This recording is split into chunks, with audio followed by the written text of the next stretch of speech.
విద్యారంగాన్ని గత ప్రభుత్వం వ్యాపారంగా మార్చుకుందని సీఎం రేవంత్ రెడ్డి విమర్శించారు. గత ప్రభుత్వంలో నూతన నియామకాలు లేవని ఆరోపించారు. గొప్ప చరిత్ర కలిగిన ఉస్మానియా యూనివర్సిటీ మూతపడే పరిస్థితి వచ్చిందన్నారు. హైదరాబాద్లోని మాదాపూర్ శిల్పకళా వేదికలో నిర్వహించిన గురుపూజోత్సవ కార్యక్రమంలో సీఎం పాల్గొన్నారు. గురుపూజోత్సవ కార్యక్రమానికి రావటం సంతోషంగా ఉందన్నారు. విద్యాశాఖ అత్యంత ప్రాధాన్యతతో కూడుకున్నదని, విద్యాశాఖను స్వయంగా పర్యవేక్షిస్తూ ప్రతి సమస్యను పరిష్కరిస్తామని చెప్పారు. విద్యాశాఖలో ఎన్నో సంస్కరణలు తీసుకురావాల్సిన అవసరం ఉందని, తెలంగాణకు నూతన విద్యా విధానం కావాలని తెలిపారు.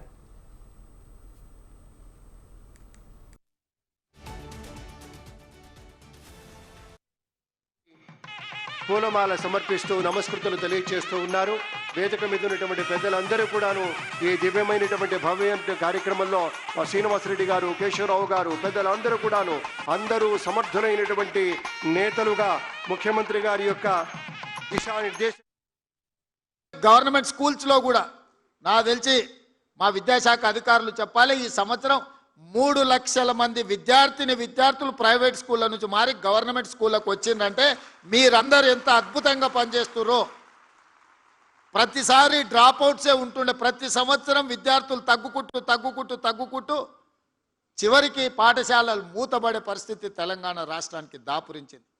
అక్కడి నుంచి ఈ సంవత్సరం మనం పెట్టిన ఎఫర్ట్స్ తోటి 3 లక్షల మంది విద్యార్థులు అదనంగా ఈరోజు ప్రభుత్వ పాఠశాలల చేరిండ్రు అని అంటే నేను మనస్ఫూర్తిగా మా టీచర్లను నేను అభినందిస్తున్నా.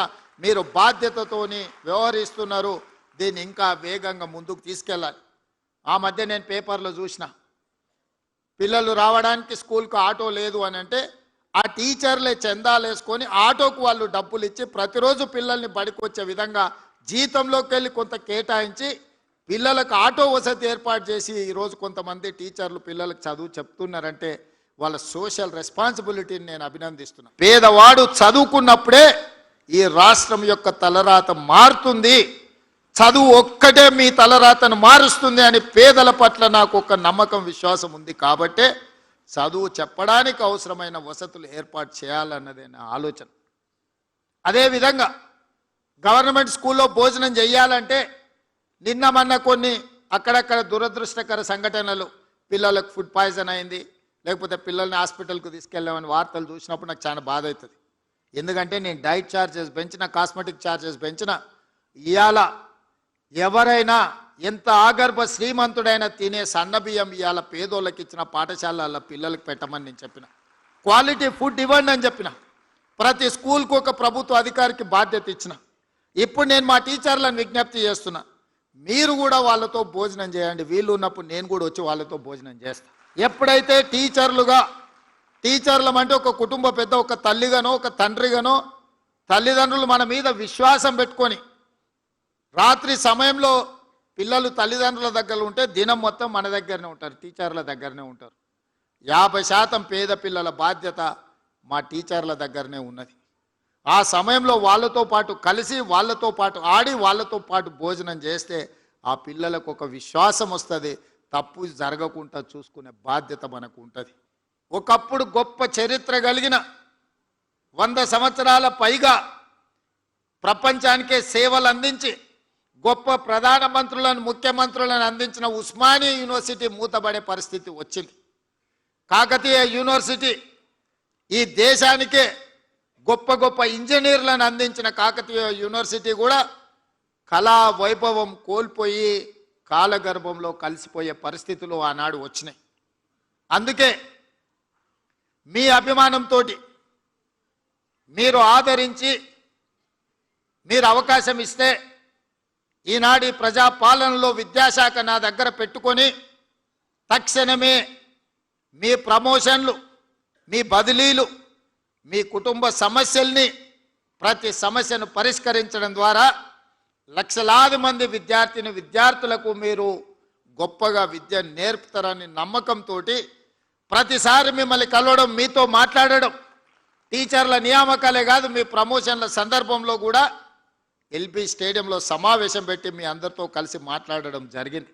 ప్రైవేట్ స్కూల్స్ కంటే మా గవర్నమెంట్ స్కూల్లో ఉన్న టీచర్లు అత్యధికంగా విద్యాధికులు, బాగా చదువుకున్న వాళ్ళు, సమాజం పట్ల అవగాహన ఉన్నవాళ్ళు, ఏ గ్రామీణ ప్రాంతం నుంచి వాళ్ళు వచ్చిండ్రో అదే గ్రామీణ ప్రాంతాలలో ఈరోజు వాళ్ళు టీచర్లుగా పనిచేస్తున్నారు.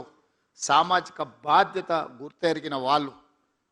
మరి వాళ్ళు సరైన విధంగా పేదలకు విద్య నేర్పాలి అని అంటే ప్రభుత్వం కూడా వాళ్ళకు కావలసిన కనీస మౌలిక వసతులను అందించాల్సిన బాధ్యత ప్రభుత్వానికి ఉన్నది.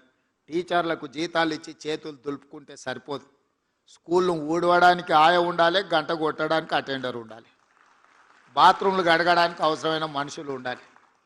టీచర్లదే ఆ బాధ్యత అన్నట్టు ఊడ్చే బాధ్యత టీచర్దే, గంట కొట్టే బాధ్యత టీచర్దే, బాత్రూమ్లు కడిగే బాధ్యత టీచర్దే అనే విధానం ఇది మంచిదా?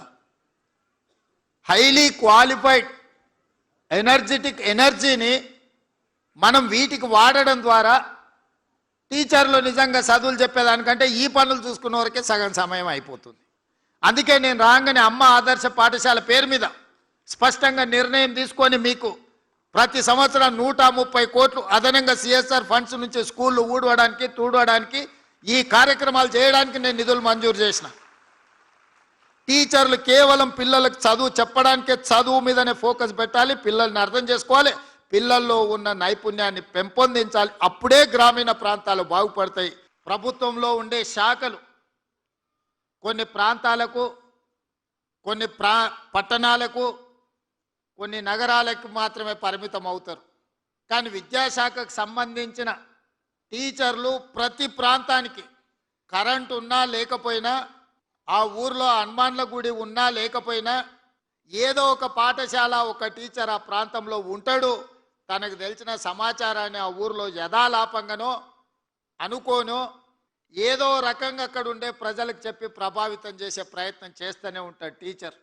ఆ విధంగా ఆనాడు వేలాది పాఠశాలలు తెలంగాణలో జయ జయ హే తెలంగాణ రాష్ట్ర గీతాన్ని ఆలపింపజేసి బడికొచ్చే పిల్లల్నే కాదు, బడికి తీసుకొచ్చే వాళ్ళ తల్లిదండ్రులను కూడా తెలంగాణ ఉద్యమం వైపు నడిపించి తెలంగాణ రాష్ట్రం వస్తే మీ పిల్లల భవిష్యత్తు బాగుపడుతుందని చెప్పి ఉద్యమాన్ని ప్రతి ప్రాంతానికి చేరవేసింది ఈ ఉపాధ్యాయులే.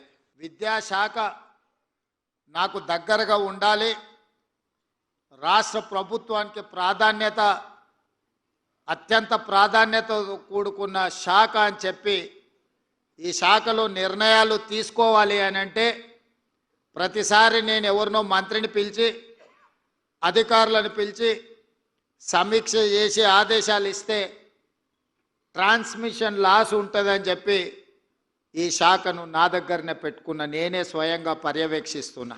విద్యాశాఖకు మంత్రిని నియమించండి అని. వారి అవగాహన రాహిత్యమో లేకపోతే నేను ఉండడం వల్ల ఈ శాఖ బాగుపడి ప్రక్షాళన చేసి దళితులకు, గిరిజనులకు, బలహీన వర్గాలకు, మైనారిటీలకు, తండాలలో, గూడాలలో, మారుమూల పల్లెల్లో ఉన్న పేద కుటుంబాలకు సంబంధించిన విద్యార్థులు బాగుపడతారన్న ఆలోచనతో ఈ రకంగా మాట్లాడుతున్నారేమో నాకు తెలీదు. విమర్శకులకు నేను ఒకే ఒక్క మాట చెప్పదలుచుకున్నా. ఈ శాఖను నేనే స్వయంగా పర్యవేక్షిస్తూ ప్రతి సమస్యను నిశితంగా అర్థం చేసుకొని ఆ సమస్యను పరిష్కరించే ప్రయత్నం చేస్తున్నా. విద్యాశాఖ